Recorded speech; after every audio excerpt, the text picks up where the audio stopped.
Yes. तो I am talking about who is devil and what is devil. तो असुर क्या है? असुर मतलब जिसका कोई सुर ना हो, मतलब जो मटेरियलिस्टिक चीज़ों के पीछे भागे, जो स्वार्थी हो, वो असुर है। असुर का मतलब ये नहीं है कि वो किसी के पीछे कुल्हाड़ी लेके, हथौड़ा लेके या वेपन लेके मारने जा रहा हो, वो असुर नहीं है। असुर मतलब जो स्वार्थी हो, जिसमें किसी को दान करने की प्रवृत्ति ना हो, ऐसे, ठीक है। और जिसके अंदर करुणा या दया ना हो, मतलब ये है असुर। और वैसे जो असुर और देवता हैं वो दो सगी बहनों के पुत्र थे। दिति अदिति के पुत्र थे। दिति के पुत्र देवता, अदिति के पुत्र असुर हुए। असुर मतलब उनका भोग विलास का जो है वो शरीर के लेवल है। वो बैकुंठ की प्राप्ति नहीं सोचते हैं, वो भवसागर पार होने के नहीं सोचते हैं। वो धरती पर भी भोग विलास इन्हीं शरीर के लेवल पे ही सुख भोगने की सोचते हैं, चाहे वो किसी चीज़ का ग्रेड और लालच हो, चाहे वो उनका लस्ट को लेकर हो। तो वो शरीर के स्तर पे सोचते हैं, और धरती पर भी शरीर के स्तर पे, और स्वर्ग में जाने के, जन्नत में भी जाने के बाद वो शरीर के स्तर पे ही सोचते हैं, ठीक है। वो असुर हैं। तो अब धरती पर तो अब सभी सुख भोगने की सोच रहे हैं, सभी शरीर के स्तर पे सुख भोगने की सोच रहे हैं, सभी लोग मटेरियलिस्टिक हैं। कुछ बहुत ज़्यादा एक्सट्रीम लेवल पे मटेरियलिस्टिक हैं, कुछ थोड़ी बहुत हैं। तो धरती पर तो सभी असुर हैं इसका मतलब, क्योंकि सब में मटेरियलिस्टिक चीज़ों को पाने की होड़ मची हुई है, तो सभी असुर हैं। तो इसका मतलब ये हम इनको गलत भी नहीं कह सकते, क्योंकि अपनी अपनी इनकी नीड्स हैं। कोई गरीबी की से जूझ रहा है, कोई किसी को कभी ऐसा मिला नहीं, न इस जन्म में न पिछले जन्म में उनकी मटेरियलिस्टिक चीज़ों को पाने की इच्छा रही होगी पिछले जन्म से, तो वो इस जन्म में भी काफ़ी क्यूरियस होता है। मतलब मटेरियलिस्टिक चीज़ों के पीछे काफ़ी उसकी बहुत ज़्यादा उसकी लालसा होती है, क्योंकि उसके पिछले जन्म में इच्छा पूरी नहीं हुई थी, तो वो इस जन्म में पूरी करना चाहता है। तो इसको हम गलत भी नहीं कह सकते, ठीक है, वो अपनी इच्छा है। लेकिन इसमें क्राइम में कन्वर्ट ना हो। मटेरियलिस्टिक चीज़ों के पीछे लालच जो है वो क्राइम में कन्वर्ट ना हो, ठीक है। इस बात का ध्यान रखना चाहिए। थोड़ी बहुत अगर है आपको डेली नीड्स है, क्योंकि आप गरीब नहीं रहना चाहते, और आप दुख में ज़िंदगी नहीं जीना चाहते, क्योंकि जब आपके आसपास सुविधाएं नहीं, तो आप दयनीय स्थिति में नहीं जीना चाहते हो, तो वो थोड़ा बहुत है, ठीक है। तो ऐसा है। अब कुछ लोग बोलते हैं कि अब देवी देवता देवता क्या होते हैं? जैसे दिति के पुत्र देवता, अदिति के पुत्र जो थे असुर थे, ठीक है। तो देवता क्या है? मतलब जो दान करते हैं। अब देखो, देवताओं में भी हम काफ़ी देखते हैं कि जैसे इंद्र हैं।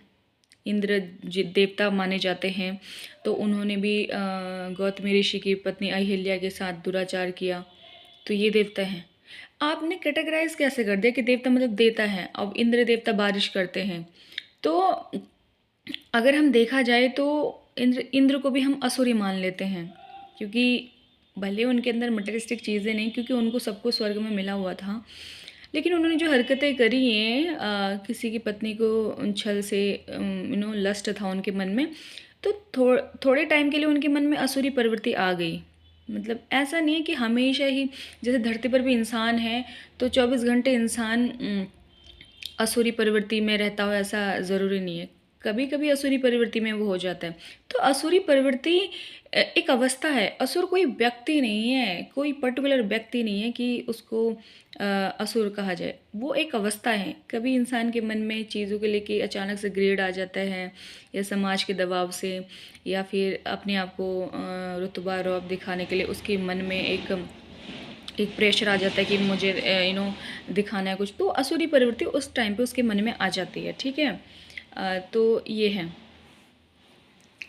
तो अब देखो, जो देवताओं के गुरु माने जाते हैं ऐसे, सो कॉल्ड, चलो मान लेते हैं, लेकिन उनकी पत्नी के साथ क्या, उनकी पत्नी तारा थी, उनकी पत्नी तारा को भी चंद्र ने कब्ज़ा कर लिया। चंद्र ने उनकी पत्नी को कब्ज़ा करके उससे एक संतान पैदा बुद्ध कर दिया।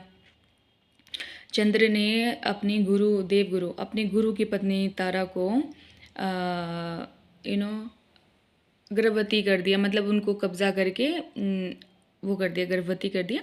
और तारा को भी चंद्र पसंद है, क्योंकि चंद्र आई थिंक बहुत खूबसूरत होंगे, तो इसलिए तारा भी उनके साथ रहना चाहती थी। बट बाद में फ़ैसला ये हुआ कि वो जिनकी पत्नी है, मतलब गुरु बृहस्पति की पत्नी है, तो उनके पास वापस आ जाए। तो उनका बुद्ध पैदा हो गया। तो चंद्रदेव के मन में कभी कभी असुरी स्वभाव आ जाता था। तो असुर कोई इंसान नहीं, कोई व्यक्ति नहीं, असुर एक अवस्था है, एक स्टेज है। तो कभी भी किसी के मन में आ सकता है, ठीक है। असुर ऐसा नहीं है कि वो हमेशा किसी के मन में असुरी, कोई असुरी असुर एक व्यक्ति नहीं है, एक अवस्था है, ठीक है। ये है। अब कुछ लोग बोलते हैं ना कि जैसे यू नो जैसे कोई पहले ज़माने में बोलते थे ना कि जो गाना गाते हैं ये वो, या आज तो उनको सेलेब्रिटी सेलेब्स कहते हैं, लेकिन पहले ज़माने में क्या उनको वर्ड यूज़ करते थे, तवायफ। अब देखो मुझे बताओ, बॉलीवुड में जितने लोग हैं, अगर इनको शुद्ध हिंदी में, शुद्ध उर्दू में बोला जाए तो सबको तवाइफ, तो तवाइफ कोई बुरी बात नहीं, वो अच्छी बात है। मतलब वो कोई, अभी हमारे कृष्ण भगवान संगीत में गाते थे, गुनगुनाते थे, गाना गाते थे, तो उनको तवाइफ थोड़ी ना कहेंगे। तवाइफ मतलब कोई बुरा शब्द नहीं। कृष्ण भगवान भी गाना गाते थे, वो भी अपने म्यूज़िक बांसुरी बजाते थे, संगीत की धुन में उनका निवास है सामवेद में, तो वो भी बहुत अच्छे हैं। तो ये कोई बुरा वर्ड नहीं है, इसको बुरा समझने की ज़रूरत नहीं है, ठीक है। और आज प्रोग्रेस हो गई, तो सेलिब्रिटी या टैलेंटेड अच्छा है, चलो समाज में होना चाहिए, थोड़ा एंटरटेन भी होना चाहिए, क्योंकि नहीं तो इंसान बोर हो जाएंगे। कहाँ जाएंगे, इंसान बोर हो जाएंगे, तो उनकी ज़िंदगी रंगहीन हो जाएगी, और जीने के लिए तो एंटरटेन उनको सबको दुनिया में ज़रूरी है। तो इसलिए कोई यहाँ पर कम ज़्यादा नहीं है, सब इक्वल हैं। तो ये बात मैं बताना चाहती हूँ, ये बात मैं समझाना चाहती हूँ कि कोई अपने आप को बड़ा छोटा ना माने, सब इक्वल हैं, सब इक्वल हैं, ठीक है। तो ये है। और अब देखो, जैसे जैसे कोई टाइटल है ना, जिन्होंने ब्रह्म की ब्रह्म ज्ञान प्राप्त कर लिया हो, ब्रह्म तत्व को प्राप्त कर लिया, ईश्वर को समझ लिया हो। जैसे ऋषि मुनि होते थे, वो पहले ज़माने में ध्यान में जाते थे और वो परमात्मा के दर्शन कर लेते थे, योग साधना में जाते थे, परमात्मा के दर्शन कर लेते थे, क्योंकि वो इतने ज़्यादा एफर्ट्स, इतने ज़्यादा ध्यान में जाते थे, इतने ज़्यादा वो इस प्रोसेस प्रक्रिया में जाते थे, तो परमात्मा के दर्शन उनको हो जाते थे। तो वो है कि वो परमात्मा के करीब होते थे। आज तो ऐसा कोई नहीं है ना, आज तो ऐसा कोई नहीं कर रहा है। तो फिर आप बताओ कि किस नाते से अच्छा है, बताओ।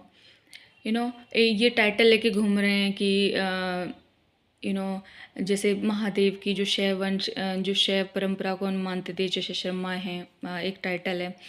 आज तो इनको शर्म नहीं है, बताओ। माना कि इधर और भी टाइटल हैं चतुर्वेदी, जिन्होंने 4 वेद पढ़े। आज की डेट में कौन किसने 4 वेद पढ़े हैं, बताओ। दारू मदिरा ये पीते हैं और मीट मांस खाते हैं, तो कहाँ से इन्होंने 4 वेद पढ़े। तो इनका टाइटल हटा देना चाहिए अब। इनको ये शैव, जो शर्मा है, जो शैव वंश को मानते थे, महादेव की उपासना करते थे, महादेव की भक्ति करते। अब कहाँ महादेव की भक्ति करें, कोई मंदिर में जाता हो, आधे घंटे भी वहाँ पर बैठ के प्रार्थना करता हो महादेव से। जब ये करते ही नहीं है, तो इनका टाइटल हटा देना चाहिए ना। इनको कोई हक नहीं है ऐसा टाइटल रखने का, ठीक है। दूसरों को बेवकूफ़ बनाने का इनका कोई हक नहीं है, ऐसे मूर्ख नहीं जनता। और इनका बिल्कुल हक नहीं किसी को बेवकूफ़ बनाने का। अब इनका टाइटल हटा देना चाहिए। जब ये महादेव की उपासना नहीं कर रहे हैं, महादेव की पूजा पाठ नहीं कर रहे हैं, और इनको वेद पुराण इन्होंने पढ़े नहीं हैं, तो इनको टाइटल रखने का हक क्या है। इनका टाइटल हटा देना चाहिए कायदे से, ठीक है। और जो महादेव की भक्ति करे उसको ही शर्मा टाइटल देना चाहिए। जो महादेव की भक्ति करे, महादेव के श्लोक याद करे, महादेव के प्रति ज़्यादा कनेक्ट रहे, उसको ही ये टाइटल देना चाहिए। और जिसने वेद पढ़ लिए उसको ही चतुर्वेदी टाइटल देना चाहिए आज के डेट में। और बाकी जो जो ये फालतू के ये ढोंगी पाखंडी फालतू का टाइटल सो कॉल्ड लेके घूम रहे हैं, इनका टाइटल हटा देना चाहिए कायदे से, ठीक है। और बात रही, अब देखो पहले ज़माने में ऐसा होता था ना कि जो संगीत गाते थे, हमारे कृष्ण भी संगीत में काफ़ी उनकी भी काफ़ी इच्छा रुचि संगीत में होती थी। तो संगीत को एक माना गया है कि जैसे मुग़ल आए, मुग़लों ने ये इंडिया में इन्होंने ऐसा कर दिया कि औरतों को इन्होंने पहले हमारे ऋषि परंपरा में औरतें कितना स्वतंत्र रहती थी, साड़ी धोती लपेट के रहती थी, कोई ब्लाउज पेटीकोट तो उस टाइम पे था ही नहीं। धोती लपेट के रहती थी और कोई किसी पे बुरी नज़र नहीं डालता था। किसी का शरीर दिख गया तो कोई ऋषि मुनि या कोई भी हमारे उस टाइम के पुरुष किसी महिला पे बुरी नज़र नहीं डालते थे कि शरीर देख के कि उनका नीयत ख़राब हो रही है, ऐसा नहीं। ये मुग़ल आए ना, इन्होंने शरीर को ढकने की, बुर्का पहनाने की एक वो चला दी कि शरीर दिख जाए किसी महिला का तो फिर बुरी नीयत हो जाती है। कैसे हो जाती है? तुम्हारे अपने इंद्रियों पे नियंत्रण नहीं है तो तुम किस बात के इंसान हो? तुम तो असुर हो। असुरों का ही अपने मन पे नियंत्रण नहीं होता है। तो इन्होंने ही ये सब ढकना ढुकना और ये शुरू किया। नहीं तो हमारे ऋषि परंपरा में हमारे जो हमारा आर्यकाल था उस टाइम पे सब कुछ औरतें ऐसी धोती लपेट के नॉर्मल रहती थी खुले में अपना। कुछ उस टाइम पे तो ऐसे कोई मूर्तियाँ आपने देखी पुराने टाइम की मूर्तियाँ जिन्होंने सर में पल्ला रखा हो या धोती लपेट के या फिर साड़ी पूरी पहन के ढक ढुक के कोई देवी की मूर्ति आपने देखी? या पुराने ज़माने की कोई ऐसे ढक ढुक के कोई मूर्ति देखी? नहीं, क्योंकि उस टाइम पे किसी की नीयत ख़राब नहीं होती थी। ये मुग़ल आए ना, ये 800 साल से इनकी नीयत ख़राब हुई। अब बताओ, यहाँ के लोग जो थे ना वो बहुत ही ज़्यादा उन्होंने ना, कुछ लोग ऐसे ख़राब थे ना जिन्होंने माहौल ख़राब कर दिया। बता, इंसान को ना इतना भी विनम्र नहीं होना चाहिए। जैसे हमारे हिंदू सनातन धर्म में बहुत ज़्यादा ये लोग अब कहते कि साउथ इंडिया में जो सो कॉल्ड निचली जाति, वैसे नहीं मानना चाहिए किसी को, लेकिन कहते कि उनके स्तन ढकने पे भी टैक्स लिया जाता था, उन महिलाओं को स्तन ही ढकने दिए जाते थे। तो ये साउथ में होता होगा, नॉर्थ में तो आई थिंक ऐसा कोई देखने को नहीं मिलता, क्योंकि साउथ के लोग भी मांस खाते हैं। उनमें भी ऐसे शादी होती है कि उन्होंने मामा के साथ कर लिया, या शादियाँ भी ऐसी उनकी हो जाती हैं। तो साउथ इंडिया का अलग कल्चर है। वैसे ऐसे उनका वो कंफर्टेबल अपना देखते होंगे कि भाई एक परिवार में या फिर ऐसे वो मीट मांस जब खाते हैं तो ऐसे तो किसी जानवर को मार के नहीं खाना चाहिए। तुम कार्मिक बॉन्ड बांध रहे हो उसके साथ, क्योंकि तुम फिर ये जीवन मरण के चक्र में फंस जाओगे, लूप में फंस जाओगे। कभी वो तुम्हें मार के काट के खाएगा, जो जानवर अगले जन्म में इंसान बन के आएगा वो तुम्हें मार के काट के खाएगा। इस जन्म में तुम उसको मार के काट के खा रहे हो, अगले जन्म में फिर वो तुम्हें मार के काट के खाएगा। तो तुम ये इस लूप में फंसे रहोगे, इस लूप से कभी बाहर नहीं निकल पाओगे। तो अगर अपना निर्वाणा चाहते हो, भवसागर पार होना चाहते हो, तो इस कार्मिक बॉन्ड से बाहर निकलना चाहिए। किसी को भी मांस नहीं खाना चाहिए। मांस खाना इसलिए भी बुरा है क्योंकि वो जानवर निर्दोष प्राणी है, बेजुबान प्राणी है। तुमने उसकी इच्छा के विरुद्ध जाके उसे मार के काट के खाया। उसकी इच्छा भी नहीं थी, वो कितना चिल्लाया होगा, उसको कितना दर्द होगा, तुमने उसको ज़बरदस्ती मार दिया। भाई, भगवान ने धरती पर सबको भेजा है अपनी ज़िंदगी स्वतंत्र रूप से जीने के लिए। वो जानवर हैं, उनको भी परमात्मा ने बनाया, उनको भी धरती पर खेलने कूदने का हक है। वो भी यहाँ आए थे, तुमने उनको पकड़ के काट के अपने स्वाद के लिए उनको खाना शुरू कर दिया। बताओ, ये कितनी बुरी बात है। भगवान ने कि परमात्मा ने कि तुम्हें मलिकियत दे दी, तुम्हें मालिक बना दिया कि तुम धरती पर जाओ और जानवरों को, बेजुबान निर्दोष जानवरों को मार के काट के खाओ। तुम्हें क्या भगवान ने कोई ऑनरशिप दे दी है, कोई मलिकियत दे दी है जानवरों को मार के काट के खाने की? नहीं दिया ना तुम्हें, तो तुम क्यों उनको मार के काट के खा रहे हो? सबसे बड़े पापी तुम हो। अब कुछ लोग बोलते हैं ना कि पाप कर दिया, जैसे कोई लड़का लड़की साथ में जा रहे हैं, ये पाप है। गांव देहात में देखते हैं कि ये पाप कर दिया, देखो उस लड़का लड़की साथ में घूम रहे। पाप वो नहीं कर रहे, वो अपनी सहमति से हैं। सहमति से ज़िंदगी भर भी साथ रह सकते हैं वो। तुम पाप कर रहे हो, क्योंकि जब तुम करते हो किसी के साथ छल कपट, विश्वासघात करते हो, पीठ पीछे किसी के छुरा भोगते हो, वो सबसे बड़ा पाप है, क्योंकि उसमें तुम्हारी वजह से किसी की आंखों में आंसू आए हैं। पाप वो होता है जब तुम्हारी वजह से कोई दुख पाए, तुम्हारी वजह से किसी की आंखों में आंसू आए, वो सबसे बड़ा पाप है, वो महापाप है, उसकी कोई माफ़ी नहीं, उसकी सज़ा तो मिल के रहेगी। यूनिवर्स, परमात्मा तुम्हें उसकी सज़ा देकर रहेगा, देख लेना तुम। तो ये जो सो कॉल्ड बुजुर्ग जो कहते हैं ना कि लड़का लड़की साथ में जा रही हो, पाप हो रहा है, साथ में रह रहे हैं तो पाप हो रहा है। भाई पाप तुम करते हो छल कपट करके, सगे भाई का हक मार लेते हो तुम। तुम्हारी वजह से कोई इंसान रोता है, तुम छल कपट करते हो, हेरा फेरी करते हो, घोटाले करते हो। अपने शरीर को, रिश्तों को खुश करने के लिए तुम घोटाले करते हो, जैसे नेता मंत्री होते हैं ना, ये घोटाले करते हैं अपने शरीर के, अपनी बॉडी के रिश्तों को खुश करने के लिए, जबकि इनको पता है कि शरीर के रिश्ते धरती तक ही हैं, ये अमर नहीं है, धरती पर परमानेंट नहीं रहने वाले हैं। इनकी उम्र 60 70 80 साल ही अप्रॉक्स यहाँ पर। फिर भी शरीर के रिश्तों को खुश करने के लिए, अपने बीवी बच्चे जो इनके शरीर के रिश्ते हैं उनको खुश करने के लिए घोटाले करते हैं। लेकिन वो पाप का जो काउंट है ना, जो पाप, वो तुम्हारे खाते में होगा, ना कि तुम्हारे बीवी बच्चों के लिए, जिन शरीर के रिश्तों के लिए तुमने घोटाले, ये पाप किए हैं, उनके खाते में नहीं जुड़ेगा ये पाप, तुम्हारे में जुड़ेगा। इसलिए तुम्हें समझना ज़रूरी है कि कोई घोटाला नहीं करना चाहिए। हम उस सुप्रीम पावर से सब निकले हैं, हम उस परमात्मा सब निकले हैं, सब इक्वल हैं, सब आपस में भाई बहन हैं। कोई किसी का यहाँ माई बाप, कोई किसी का यहाँ पर वो नहीं है रिश्ता नाता, ये सब व्यवस्था में बनाया गया रिश्ता नाता। ऊपर से हम सब आए हैं, सब हम आपस में भाई बंधु हैं, ठीक है। एक ही परमात्मा से हम निकले हैं, सब हम आपस में भाई बंधु हैं, ठीक है। जो आज हमारे इस जन्म में जो हमारे पापा हैं, अगले जन्म में हमारे भाई हो जाएंगे। इस जन्म में जो हमारी मम्मी है, अगले जन्म में हमारी बहन हो जाएंगी। तो ये जो है ना, ये रिश्ता जो है, जो तुम घोटाले शरीर के रिश्तों के लिए कर रही हो, ये रिश्ता परमानेंट नहीं है। ये अगले जन्म में बदलेगा, और पिछले जन्म में भी बदला हुआ था ये, ठीक है। तो ये बात समझनी बहुत ज़रूरी है। तो हम सब सुप्रीम पावर, उस परमात्मा से हम सब निकले हैं। परमात्मा ने यूनिवर्स बनाया,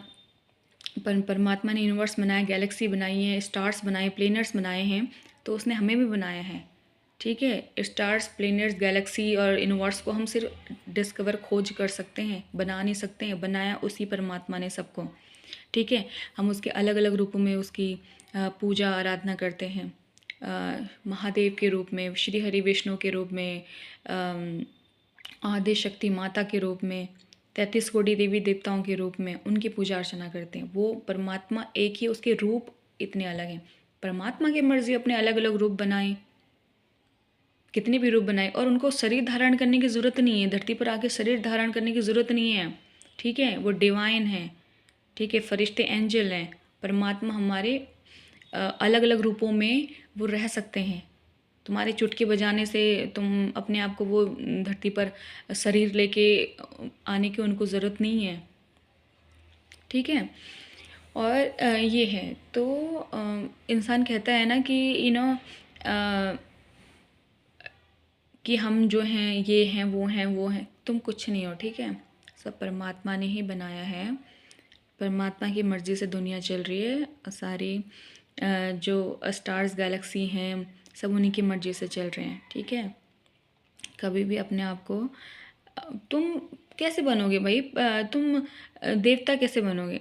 देवता तो देखो, जो देता हो, जैसे रतन टाटा जी, उन्होंने दुनिया को दान किया, वो देवता हैं असल में। इंद्र कोई देवता नहीं है, जो अहिल्या माता के साथ दुराचार करके, गौतमी ऋषि के साथ लस्ट अपनी पूरी कर, नियंत्रण है। अब हो सकता है चंद्र भी खूबसूरत हो, तो तारा जो गुरु बृहस्पति की पत्नी तारा थी, वो भी उनके साथ रहना चाहती थी, खूबसूरत होंगे।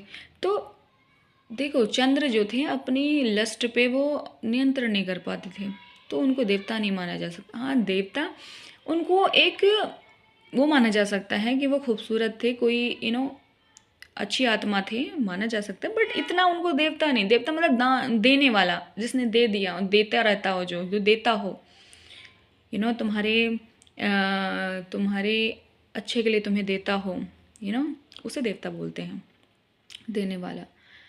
तो जो तुम्हें, हाँ, अगर देखो, चंद्रमा बारिश अगर करते हैं, तुम्हें देते हैं, तुम्हारी सूखी पड़ी ज़मीन, फसल को वो बारिश के पानी से अच्छा कर देते हैं तो ठीक है, देवता मान लो, देता उन्होंने तुम्हें बारिश दे दी है, मान सकते हो। लेकिन ऐसे कुछ है नहीं कि तुम एक पर्टिकुलर उनको देवता मानो।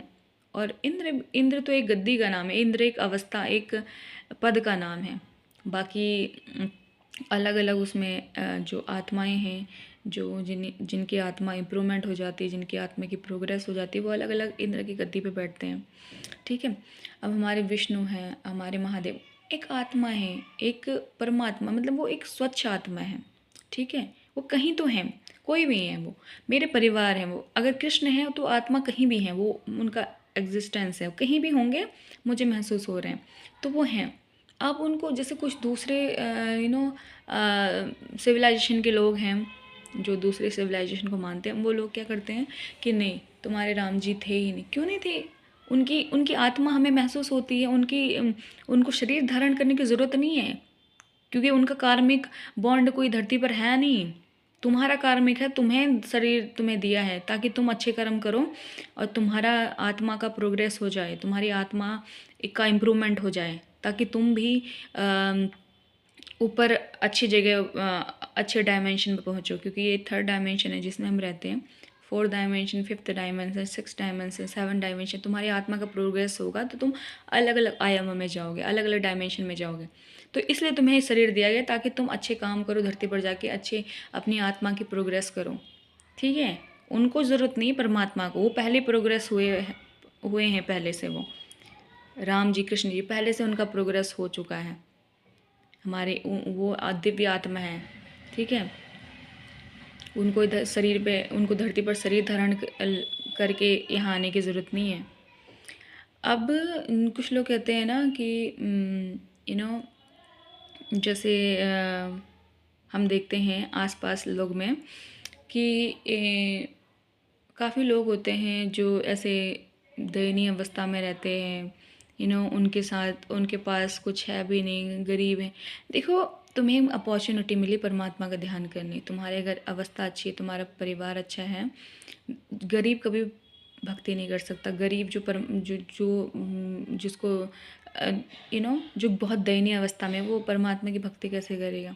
तुम्हें मौका मिला है परमात्मा की, तुम अच्छी अवस्था में, तुम्हें अपॉर्चुनिटी मिली परमात्मा की भक्ति करने का, तो यही जन्म अपना मोक्ष कर लो। तुम ये देखो ना, ये शरीर के रिश्ते हैं सब, ये धरती पर क्या है, तुम देखो ना, तुम ऑब्जर्व करो, एनालाइज करो, तुम डीप सोचो इस बारे में। तुम्हें ये मौका मिला है, तुम अच्छी अवस्था में हो, फैमिली से भी, हर चीज़ से अच्छी अवस्था में, तो तुम्हें मौका मिला, अपॉर्चुनिटी मिली परमात्मा की भक्ति करने का, परमात्मा के ग्रुप में शामिल होने का, उनके गणों में शामिल होने का। अच्छाई करो धरती पर, किसी का बुरा ना करो। तुम्हारी वजह से किसी की आंखों में आंसू आ रहे हैं तो तुम्हारा उसके ऊपर कर्ज हो गया, तुम उस लूप में फंस गए हो, उस कार्मिक बॉन्ड में फंस गए हो। तुम्हारी वजह से किसी की आंखों में आंसू आए हैं तो, या तुमने किसी का बुरा चाहा, एक मिनट भी तुमने विचारों से किसी का बुरा चाहा है तो, ठीक है, तो ये है। तो इसलिए तुम्हें मौका मिला है। अब जो गरीब है, दयनीय अवस्था में, उसको अगला जन्म फिर लेना पड़ेगा। हो सकता है अगला जन्म उसके अच्छी अवस्था में आ जाए तो उसको अगला जन्म मिलेगा परमात्मा की भक्ति के लिए। क्योंकि इस जन्म में उसकी दयनीय हालत है, वो कैसे करेगा? अगले जन्म में उसको आना पड़ेगा। लेकिन तुम्हें तो अच्छी हालत में भेजा है ना, तो तुम्हें तो मौका दिया है परमात्मा ने, अपॉर्चुनिटी तुम्हें दी है। तुम उनके परमात्मा की भक्ति करिए, उनके प्रति अग्रसर हो जाओ, उनके गणों में शामिल, देवताओं के गणों में शामिल हो जाओ, जिनकी सोच अच्छी है, जिनके अंदर प्योरिटी है।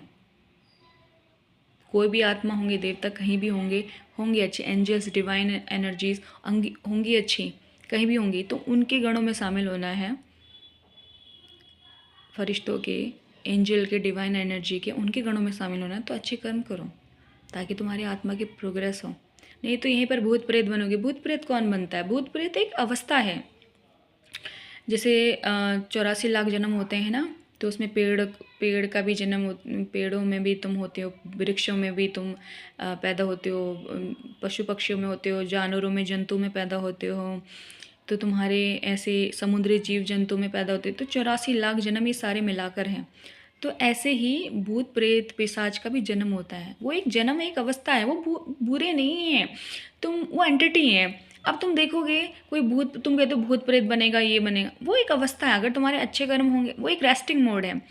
जब तुम्हारे कर्म इतने अच्छे नहीं होते धरती पर, तो तुम उस अवस्था में जाते हो, वो रेस्टिंग मोड है। उसमें भी अगर तुम परमात्मा की भक्ति करो, कोई भूत मतलब पास्ट, जो जिसके पास बॉडी नहीं है, सिर्फ एंटिटी है, जिसकी बस सोल है, एक आत्मा की थ्रेड है, एक फोटोन है उसके पास, वो इस अवस्था में है। तो अगर उस अवस्था में भी परमात्मा की भक्ति करिए, प्रभु भक्ति करे, तो उसको उस अवस्था से भी निजात मिल सकता, उस अवस्था से उसको रिलीज़ हो सकता है वो, ठीक है, वो प्रोग्रेस कर सकता है। तो एक भूत प्रेत एंटिटी वो एक अवस्था है, लेकिन अगर ज़्यादा टाइम तक उस अवस्था में रहे तो वो फिर पिशाच बन जाते हैं, ब्रह्म राक्षस बन जाते हैं, क्योंकि जब उनकी डिज़ायर ज़्यादा हो जाती हैं, जब वो सोचते हैं कि उनको धरती पर उनकी इच्छा पूरी नहीं हुई है, उनके साथ अन्याय हुआ है। तो मैं सिर्फ अन्याय चाहती हूँ, कोई भी उस अवस्था रेस्टिंग मोड जो है भूत प्रेत, उसमें ना जाए कोई, ठीक है। तो न्याय हो सबके साथ धरती पर, ठीक है। ये कोई सो कॉल्ड ब्राह्मण का टाइटल लेके ये ना घूमे, और बेचारे जो जिनको तुमने ज़बरदस्ती छोटा मान जो कि है नहीं, परमात्मा के अंश हैं वो भी, तो उनके साथ अन्याय ना हो। मैं किसी के साथ अन्याय नहीं चाहती हूँ, सबके साथ न्याय हो, ठीक है। सब इक्वल हैं, सब बराबर रहें, कोई छोटा बड़ा नहीं, सब बराबर रहें यहाँ पर, ठीक है। ये धरती सबकी है, किसी का वो नहीं है, ये मलिकियत नहीं है धरती पर, सबकी ये धरती है। कोई कहीं भी जाके रहे, कहीं भी जाके बसे, सबका हक है इस धरती पर, सभी आत्मा है, सभी उस परमात्मा से निकले हुए हैं। तो मैं अन्याय नहीं चाहती किसी के साथ कि किसी एक को ही पूरा फैसिलिटी मिल रही है, सो कॉल्ड इनको इन ब्राह्मण लेके घूम रहे, जिनमें इनको ज्ञान नहीं है ब्रह्म का, इनको पूजा पाठ करते नहीं है, और वेद पुराण इन्होंने पढ़े नहीं है, तो सो कॉल्ड टाइटल लेके ये सारे इनको इम्पोर्टेंस ना मिले, उनको भी सबको इम्पोर्टेंस मिले, ठीक है, इनको पैम्परिंग ना मिले। बताओ, इनको इम्पोर्टेंस मिल रही है, यहाँ पर प्रायोरिटी मिल रही है फालतू की इनको। तो मैं नहीं चाहती किसी के साथ अन्याय हो, क्योंकि सब हम परमात्मा से ही निकले हुए हैं, हमारा अंश, हमारी आत्मा का अंश उस परमात्मा का ही है, ठीक है। और कोई नहीं होते हैं दूसरों को कैटेगराइज करने वाले। तुम्हें कैटेगराइज, तुम्हें तुम्हारा टाइटल हटा देना चाहिए अब। तो ये है, ठीक है। तो भूत प्रेत जो है एक अवस्था है, जैसे 84 लाख जन्म होते हैं, तो उसमें भूत प्रेतों का भी एक जन्म होता है, ठीक है।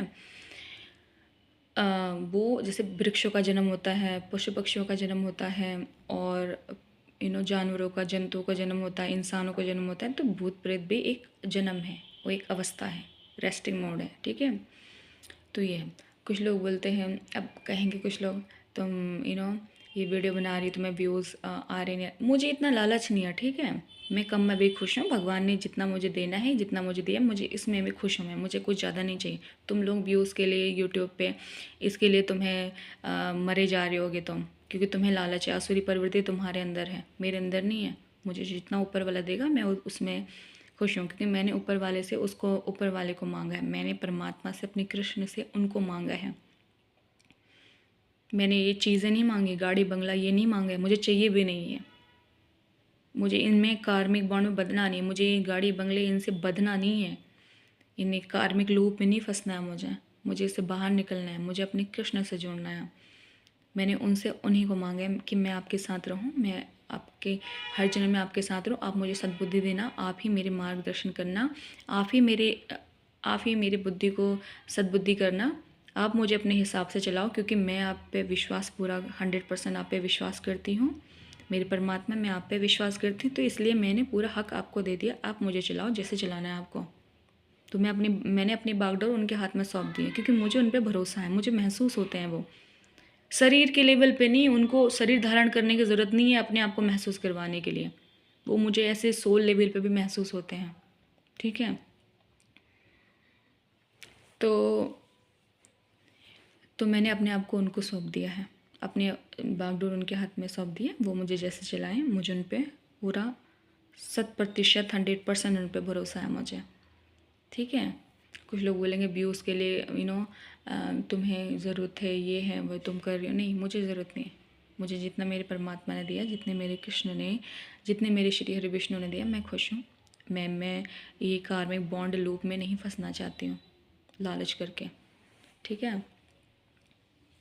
क्योंकि चीज़ों में जितना मैं फंसूँगी उतना मैं अपने कृष्ण, अपने श्री हरि विष्णु, अपने महादेव से उतना दूर हो जाऊँगी, क्योंकि वो मेरा परिवार है, ठीक है। वो किसी और गैलेक्सी में भी थे, इस गैलेक्सी में भी, अगले गैलेक्सी में भी होंगे, हर गैलेक्सी में है वो, हर यूनिवर्स में है वो, 21 ब्रह्मांडों में है वो, सब जगह है वो। तो मुझे उन पे भरोसा है, वही मेरा परिवार है, वही मेरा सब कुछ है, ठीक है। मुझे उन पे भरोसा है। अब तुम्हारे जो सगे संबंधी दुनिया से जाते हैं, तुम उनकी आत्मा के साथ उनकी फ़ोटो देख के तुम उन्हें याद करते हो ना कि ये मेरे अपने थे, चले गए। उनकी आत्मा कहीं ना कहीं तो होगी ना, तो तुम्हें महसूस भी होती है। तो ऐसे मेरे कृष्ण, मेरे श्री हरि विष्णु, मेरे महादेव मुझे महसूस होते हैं, ठीक है। उनका वो पर्टिकुलर उनका कोई आकार चेहरा मैं बना दूं, ऐसा नहीं। मैं वो अपना चेहरा बना के मेरे सामने आ भी सकते हैं, ठीक है। वो कोई भी चेहरा बना सकते हैं, उनके अंदर इतनी कैपेसिटी है कि वो कोई भी चेहरा बना सकते हैं, खूबसूरत वो हैं ही खूबसूरत। क्योंकि जो परमात्मा के करीब होते हैं ना, परमात्मा उन्हें खूबसूरत बनाते हैं। और जिन्होंने पुराने जन्म में कोई ऐसे पाप किए होते हैं, तो परमात्मा उन्हें कुरूप बनाते हैं, क्योंकि वो थोड़ा असुरी शक्ल उनको दे देते हैं परमात्मा, कुरूपता उनको दे देते हैं। इसलिए परमात्मा के करीब रहो। परमात्मा के करीब रहोगे तो परमात्मा तुम्हें खूबसूरत बनाएगा, क्योंकि परमात्मा अपने सबसे करीबी को खूबसूरत बनाते हैं। और मैं तो अपने आप को उनको सौंप दिया है। मैं तो परमात्मा से कहती हूँ, आप मेरी बुद्धि को भी आप ही चलाना, सब कुछ आप चलाना, मेरे महादेव, मेरे श्री हरि विष्णु, मेरे श्री कृष्ण, आप ही चलाना। वो सब एक ही हैं, वो परमात्मा के अलग अलग रूप हैं वो, लेकिन वो सब एक ही हैं, ठीक है। मुझे इस धरती से कोई भी वो नहीं चाहिए। मैं क्यों किसी आदमी, जैसे लोग कहते हैं ना कि तुम किसी लड़के के साथ रहोगी तभी पूर्ण मानी जाओगी, मैं किसी लड़के की हाड़ मांस के शरीर के लिए क्यों मैं अपने श्री कृष्ण से, अपने महादेव, अपने श्री हरि विष्णु से मांगूँ कि कोई लड़के का हाड़ मांस का शरीर मेरे साथ होगा तभी समाज मुझे मानेगा कि मैं एक रिश्ते में रहती हूँ, वरना नहीं मानेगा। नितिन, नहीं तो वो समाज मुझे बोलेगा अकेले क्यों रहती है, कुछ। मुझे तुम्हारी इंटीमेसी की ज़रूरत नहीं है, तुम्हारे समाज के इंटीमेसी या फिजिकल रिलेशन, इसकी ज़रूरत नहीं है। क्योंकि तुम्हें ज़रूरत होगी ना, तो तुमने हाड़ मांस का शरीर तुम मांगने के लिए भगवान के पास जाते हो, ठीक है। मुझे ज़रूरत नहीं है हाड़ मांस के शरीर की कि मैं भगवान से, मैं अपने श्री कृष्ण से मांगने जाऊँ। मेरे पास और भी काफ़ी सारी बातें उनसे कहने के लिए। अपने श्री कृष्ण के सामने जब मैं बात करती हूँ, अपने श्री हरि विष्णु के सामने जब मैं बात करती हूँ, उनसे मेरी बात रोज़ ही होती रहती है, मैं उनसे रोज़ बात करती हूँ। तो उनसे बात करने के लिए मेरे पास और भी बहुत सारी चीज़ें हैं उनसे बात करने के लिए। ये थोड़ी ना है कि हाड़ मांस का शरीर कोई इंसान, कोई मांगने जाऊँ कि मेरे को हाड़ मांस का शरीर दे दो, क्योंकि वो समाज ऐसा चाह रहा है कि जब कोई लड़का तुम्हारे साथ होगा तभी तुम्हारी ज़िंदगी पूर्ण मानी जाएगी, वरना अपूर्ण मानी जाएगी, वरना तुम बिल्कुल आधी अधूरी मानी जाएगी। क्यों मैं आधी अधूरी मानी जाऊँगी? भगवान ने मुझे, मेरे श्री हरि विष्णु ने मुझे पूरा बना के भेजा हुआ है, तो मैं क्यों आधी अधूरी मानी जाऊँगी? तुम्हारे सो कॉल्ड समाज के क्राइटेरिया के हिसाब से तुम्हें इंटीमेसी की ज़रूरत होगी, तुम्हें फिजिकल रिलेशन की ज़रूरत होगी, तभी तुम हाड़ मांस का शरीर मांगने के लिए भगवान के पास जाते हो, वहाँ पर मंदिर में जाके ये हाड़ मांस का शरीर मुझे दे दो, वो उसका हाड़ मांस का शरीर मुझे दे दो, ऐसे करके तुम वहाँ पर मांगने जाते हो। मुझे ज़रूरत नहीं है, ठीक है। मैं अपने आप में पूर्ण हूँ। और तुम्हारा सो कॉल्ड ये जो सोसाइटी, जो इंटीमेसी के लिए पागल होए जा रहे हो तुम लोग, इतना लस्ट तुम्हारे, हवस तुम्हारे अंदर भरी हुई है। जब तक मेरे दिल में कोई नहीं उतरता, कोई भी इंसान आके मुझे खुद नहीं बोलता कि वो मेरे साथ ज़िंदगी बिताना चाहता है सच्चे मन से,